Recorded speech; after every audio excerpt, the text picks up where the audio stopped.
Amigos, y estamos en nuestro sector de SOS Doctor y le queremos preguntar al doctor Nils acerca de los ejercicios pliométricos. ¿Estos serán buenos, doctor?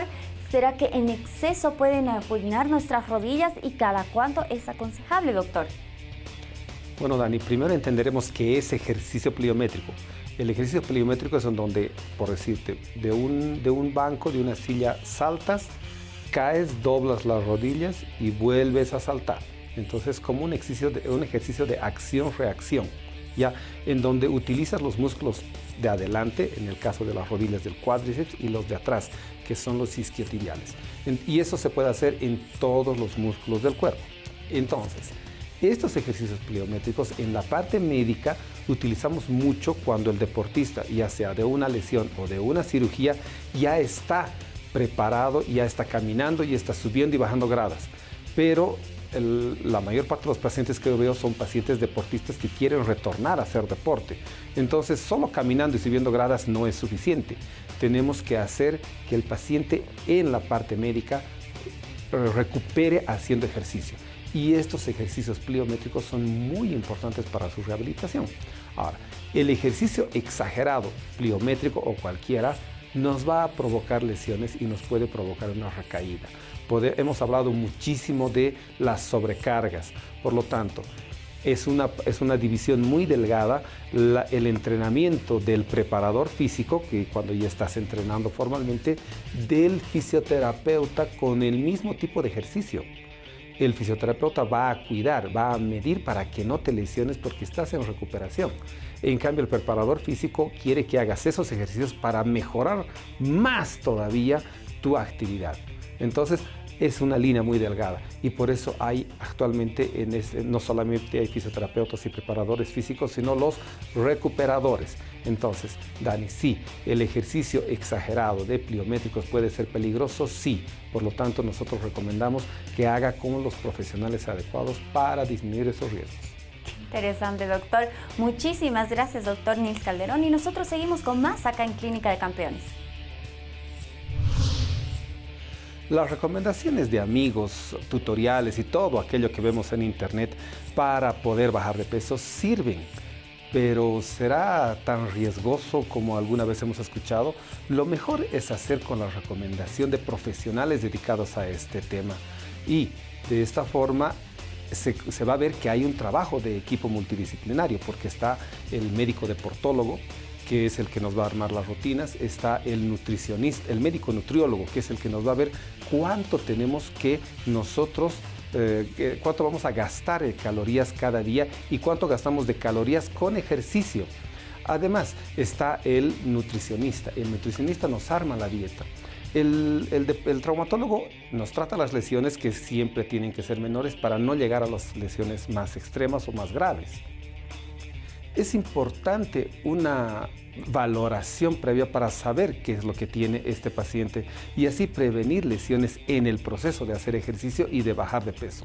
Implica evidentemente una mayor inversión económica, pero aquí se aplica muy bien el dicho de lo barato cuesta caro, porque he tenido varios pacientes, varios deportistas haciendo dietas extremas de todo tipo y por no haber preveído y no haber tenido el aporte necesario de gasolina, de calorías para hacer el deporte necesario, hemos tenido que tratar lesiones de meses y meses y de diferentes tipos. Y lo peor es que a veces se estancan en un peso y no bajan más.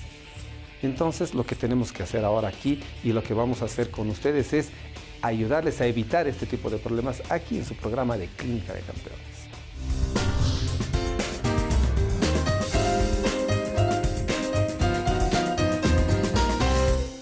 Amigos, y estamos aquí en nuestro sector más esperado, que es el sector de los especialistas, y en esta oportunidad tenemos al doctor Johnny Trigo. Él es médico deportólogo y está acá para darnos mucha información, porque hoy vamos a hablar de deportes y perder peso. ¿Cómo está, doctor? Bienvenido. Gracias por la invitación, un placer nuevamente estar acá. Igualmente. Bienvenido, Johnny. Doctor. Y bueno, la primera pregunta que se me ocurre y la primera pregunta que el público quiere saber, ¿qué es más importante para bajar de peso? ¿La dieta o el ejercicio? Y nosotros consideramos, estamos convencidos que ambos, ¿no? Porque un peso es salud, una buena relación peso-estatura y con la edad también. Y el ejercicio obviamente a todo nivel y sin ningún límite. Siempre va a ser muy beneficioso para la salud. Entonces una combinación de ambos siempre va a ser nuestra recomendación, ¿no? Entonces quiere decir que ni uno ni otro, sino hay que aplicar los dos, Dani. Ambos, claro. Definitivamente es importante, ¿no? Yo sabía que tienen un porcentaje también, ¿no? Un cierto porcentaje en la comida y en otro porcentaje más bajo es el ejercicio, pero para bajar de peso sí es muy importante la comida. Claro que sí, porque además son complementarios, ¿no? Claro. Si uno hace ejercicio y no tiene una buena alimentación y no tiene una buena planificación del ejercicio para bajar de peso, no llega a los logros en forma saludable, ¿no? Y a veces ¿Cómo tendría que ser, doctor, esta dieta para bajar de peso en específico? ¿Qué características tendría que tener? Principalmente tiene que ser completa, no tanto restrictiva. ¿A qué te refieres con completa? Porque muchas veces se cree en lenguaje popular y todos consideramos de que al dejar de comer y hacer ejercicio o restringirme de ciertos grupos alimentarios, vamos a tener una mejor baja de peso, entre comillas, y no es así, no es saludable. Al contrario, podemos exponernos a ciertas enfermedades o descompensaciones, ¿no?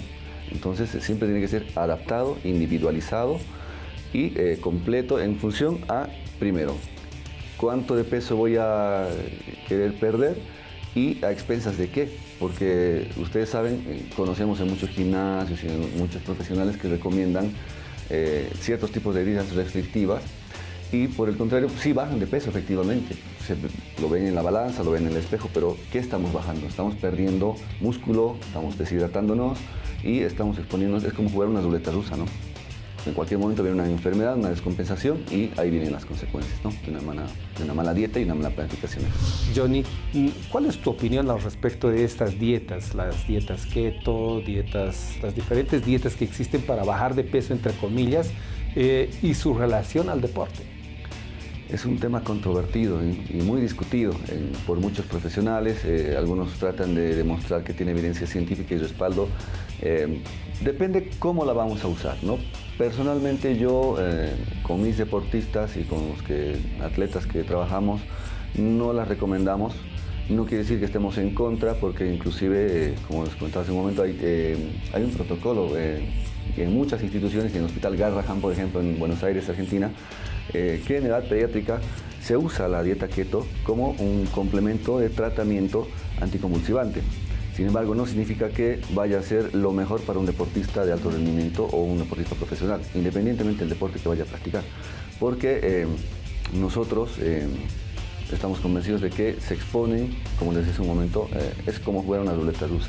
El acúmulo de cuerpos cetónicos que te genera la dieta keto puede predisponer a una descompensación de un paciente diabético o en un debut diabético, que puede terminar por exceso de acúmulo en cuerpos cetónicos en un coma cetoacidósico. Entonces uno se expone a estas cosas sin saberlo, porque muchas veces los deportistas no se hace un check-in, no se hace un apto físico o un chequeo médico al inicio del deporte o precompetitivo. Quiere decir que necesitan también la valoración de otros profesionales para trabajar en equipo y hacer una mejor dieta. Obviamente, porque así nosotros tenemos realmente el respaldo de saber que esa persona no se está exponiendo a una enfermedad o a una lesión gravísima, ¿no? Como esto de la cetoacidosis que yo les acabo de mencionar. Entonces, primero hay que asesorarse con un equipo multidisciplinario, hacerse un buen chequeo y recién obviamente se podrá optar por una de las opciones, ¿no? Que es la dieta keto. Y lo de las dietas lunares, obviamente no las recomiendo personalmente, porque el ayuno prolongado de ninguna manera va a ser beneficioso. Obviamente, como les decía, sí van a bajar de peso, sí, pero a expensas de qué, ¿no? Eso también nos pasa la factura después, ¿no? Con enfermedad. Doctor, justamente hablando de eso, y le quería preguntar, usted decía que se necesita profesionales que coadyuven este trabajo y complementen todo este proceso, pero ¿con qué profesionales trabaja usted? ¿Nos puede comentar? Yo siempre estoy interactuando de la mano de todo el equipo multidisciplinario, llámese nutricionista, nutriólogo, médico nutriólogo, también estamos con el cuerpo médico como tal, deportólogos bioquímicos, traumatólogos deportivos, ¿no? Y también los entrenadores los coachings y los preparadores físicos quienes van a ejecutar también el deporte o van a planificar el deporte. Entonces, si interactuamos todos, podemos hacer un gran beneficio y realmente nosotros vemos buenos resultados, ¿no? Usted nos habla del tipo de gasolina que va a utilizar el cuerpo cuando hace ejercicio. Yo he oído hablar muchísimo en las redes que para quemar la grasa o los carbohidratos hay que entrenar en ayunas. Doctor, ¿será esto bueno? No, totalmente. Nosotros hemos tenido muchos pacientes amateurs que cuando nosotros les pedimos la planificación, el calendario, que nos hacen una evolución, a ver cómo vas a entrenar primero y saber cómo ellos se están manejando, muchos, un 90% de los pacientes, del público en general, nos ha hecho la devolución de que se van primero a entrenar y después desayunan. O primero entrenan no y solo toman con agua. un café, un expreso. Claro, exactamente. Estaría bien. Y está malísimo, ¿no? Siempre los hemos educado en ese sentido de que no tienen que tener esta práctica, ¿no? Al contrario, si vamos a hacer un entrenamiento específico, entre comillas, por ejemplo, el aeróbico, se tiene que tener el tanque de gasolina lleno. Yo se los digo así en esos términos para que ellos puedan comprenderlo. Si no tienes el tanque de gasolina lleno, vas a andar mal. ¿Y qué comprendes? Complementando esto, justamente, lo que Johnny quiere decirnos es, el tanque de gasolina lleno significa carbohidratos al tope, porque con el carbohidrato, eso es lo que te va a servir de gasolina para hacer el ejercicio y se va a quemar las grasas. En cambio, si vas a hacer en ayunas ejercicio, lo que va a suceder es que como no tienes tanque lleno, va a empezar a usar otras cosas y lo primero que va a atacar es al músculo y tu músculo se va a convertir en la gasolina. Entonces, el ejercicio que estás haciendo para ganar masa muscular, al contrario, te lo estás comiendo. Pero doctor, ¿se acuerdan en programas anteriores alguna vez hemos hablado sobre la preparación para una maratón? Entonces, ¿qué deberían comer antes de una maratón? Y habíamos hablado, pero un día, o sea, la noche antes, comer una pasta, sí, un carbohidrato. ¿Cuántas horas tendría que ser esto? Porque, bueno, una noche antes ya te levantas y no sé qué es lo que deberías comer. O sea, porque ya tienes la pasta, ¿no?, en tu estómago. Es que cada persona tiene un ritmo metabólico distinto, ¿no? Y por eso es que nosotros tenemos que adaptarlo y con todo el equipo multidisciplinario asesorarlo y armarle una planificación individualizada. ¿Por qué? Porque hay acetiladores lentos, que tienen otros acetiladores más rápidos. Que tienen acetiladores son los químicos que van a hacer cambiar las gasolinas para jugar, para que la proteína que del músculo o la grasita se vaya a gastarse como gasolina. Esos son los acetiladores. Claro, entonces si un acetilador lento tiene tendencia a que el carbohidrato se consuma o se metabolice más lentamente, ¿no? Entonces hay que darle un carbohidrato que se absorba rápido, así el tanque de gasolina está lleno. Y si no tenés el tanque de gasolina lleno para entrenar y bajar de peso a expensas de la grasa, no tienes quien te gatille o te apriete el botón de on para empezar a quemar la grasa. Entonces es un entrenamiento que hay que educar metabólicamente al individuo. Pero deportista. Yendo a tu pregunta, Dani, específicamente, porque sé que eres una trotadora, entonces evidentemente si tienes una competencia tienes que cargar el tanque la noche anterior. Pero parte de esa gasolinita te la has gastado durmiendo, porque también quemamos algo de energía mientras estamos durmiendo, porque respiramos y demás. Entonces al día siguiente no te puedes comer una pasta, porque si no vas a demorar muchísimo en digerir esto para trotar. Pero sí están las barras energéticas, se habla mucho del plátano, porque es un carbohidrato concentrado que tiene mucha gasolina para esa primera parte. Pero definitivamente, como Johnny decía, ir a trotar en ayunas no es adecuado. Cargar la noche anterior está muy bien, pero antes de ir a trotar tienes que comerte unas cuantas cosas de carbohidratos para poder aguantar el ejercicio. Porque el ejercicio aeróbico es hidrato de carbono dependiente, glucosa dependiente, ¿no? Entonces, si no tienes glucógeno o glucosa en circulante o buenas reservas, no vas a poder efectivizar y usar ejercicio aeróbico para quemar la grasa y bajar de peso. Al contrario, quemas el glucógeno que está de reserva y guardadito en el músculo y te lo comes. Perfecto, ¿no? Doctor. Bueno, y Johnny, quisiera que nos cuentes una cosa. La edad es un factor importante para estas cosas, es decir, una persona de 20 con uno de 40 o uno de 60, ¿tienen que hacer el mismo tipo de ejercicio? No necesariamente el mismo tipo, pero la edad no va a ser un factor determinante, excluyente para hacer ejercicio. un paciente pediátrico, un adolescente, un adulto o un paciente de la tercera edad, tranquilamente pueden hacer... Sí, no, pero la facilidad de bajar de peso, ¿no? Puede decir, las tres categorías, 20, 40, 60, por ejemplo, ¿pueden correr 20 kilómetros desde el primer mes? No, de entrada no, porque hay que hacer una adaptación. El cuerpo se tiene que adaptar a esa exigencia física, dependiendo de la disciplina y el deporte que va a hacer. Por ejemplo, no puedo yo pretender irme a correr una maratón sin haber entrenado antes todo un tiempo determinado a nivel celular, metabólico, todo lo que estamos hablando, ¿no? Y muchas personas hacen eso. Va a haber una maratón en La Paz, con, qué sé yo, con algún premio, etcétera. Le meten duro el entrenamiento 2-3 semanas antes y van a competir. Sí. Y no está bien, ¿no? Y lo hacen muy bien, pero después vienen las lesiones y te todo. Pasa la factura. Exactamente, te pasan la factura. Así es. Pero nosotros hemos tenido pacientes de la tercera edad que han ido, obviamente han corrido 20 kilómetros, igual que un adolescente, sin exponerse a esta lesión, porque esto obviamente se ha hecho con el equipo multidisciplinario, ¿no? Se ha hecho un trabajo previo, ¿no?, de adaptación para cuidarlos y sin ningún problema han logrado competir en maratones o desempeñarse de manera óptima, ¿no? Doctor, y de todo este equipo multidisciplinario que nos ha hablado, ¿cuál será el papel exacto y preciso del deportólogo? Nosotros conectamos a todos, somos una conjunción y les damos esta herramienta, este conocimiento científico para que obviamente el que va a ejecutar la actividad deportiva o la actividad física esté cuidado, ¿no? Y tenga los resultados, obviamente, porque si estamos todos dispersos, cada uno tiene un concepto, el nutricionista obviamente tiene una forma de pensar, una forma de indicar su trabajo, pero si nosotros trabajamos en conjunto, los unimos y marcamos un horizonte y el que se beneficia es el deportista y el público, ¿no?, el paciente. Como los capitanes del barco. No necesariamente somos los que comandamos, pero sí les damos esta herramienta a nivel de fisiología, ¿no?, del conocimiento celular y metabólico, para que el profe, el preparador físico, el nutricionista le brinde toda la ejecución buena y la planificación buena para que el deportista se beneficie y tenga los logros, ¿no? O sea, tú también les armas las rutinas de ejercicios. Hacemos planificación, ¿no? Yo les hago una planificación deportiva semanal, mensual y trimestral y en función al objetivo individualizamos esta indicación. Es como una receta médica, ¿no? Que hay que saberla armar, hay que saberla adaptar.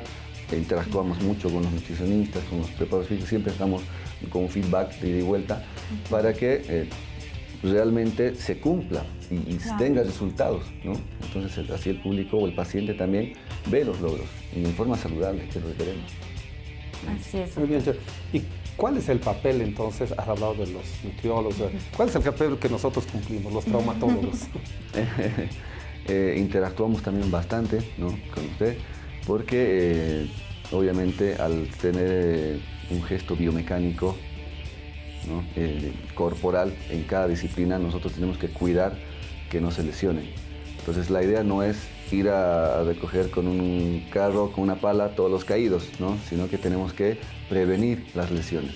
Entonces siempre interactuamos con los traumatólogos, hacemos, por ejemplo, yo hago análisis biomecánico básico con algunos deportistas que realmente ameritan, que tienen unos desbalances, que corren mal, que están expuestos a esta lesión y por desconocimiento no saben corregir estos desbalances o estos gestos, ¿no? Y obviamente cuando están ya lesionados tenemos que hacer un trabajo interdisciplinario con los traumatólogos para que se rehabilite de mejor forma o más óptimo y vuelva al deporte, ¿no? Y es que no lo deja. Así es, así es. Y bueno, amigos, hemos tenido la presencia del doctor Johnny Trigo, que es médico deportólogo, con toda esta información que nos ha dado. Muchísimas gracias, doctor, por haber estado con nosotros. No ha sido la primera vez y tampoco será la última. Exactamente, ojalá que no. Estamos siempre encantados de estar acá. Gracias, doctor. Bueno, Johnny, muchísimas gracias por tu presencia y, como siempre, un pequeño resumen. No se olviden que los deportistas que quieren bajar de peso, que somos la mayoría que nos metemos a hacer deporte para estas cosas, tenemos que tener una orientación adecuada. No es agarrar y ver tutoriales y ver lo que nos dicen los amigos en una cena, lo que charlamos y empezar a hacer lo que nos dicen. Tenemos que tener una orientación médica adecuada de un grupo multidisciplinario, como nos ha explicado, nutricionista, médico nutriólogo, deportólogo, nosotros los traumatólogos, hasta también a veces se necesita hasta de la psicología deportiva metida en todo esto no solo para los profesionales, sino para los deportistas amateurs, porque así vamos a tener una bajada de peso, una mejor masa muscular sin lesiones. Bueno, y ahora sí nos vamos a nuestro siguiente sector, nos vamos a un corte y nos vamos a psicología deportiva.